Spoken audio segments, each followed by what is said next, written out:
तो ये गाड़ी है इक्को और ये ओवर हीट हो गया था, तो मैंने इसका हेड गैस्केट रिप्लेसमेंट किया है। तो अभी आप देख सकते हो, साउंड सुन सकते हो आप, ये बिल्कुल जर्मन साउंड है, ओरिजिनल वाला।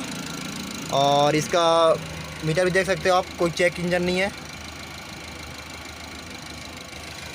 साउंड बिल्कुल परफेक्ट है। अभी आपको टेस्ट कराता हूँ स्मोक।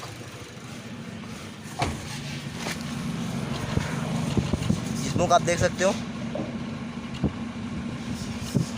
बिल्कुल स्मोक नहीं है।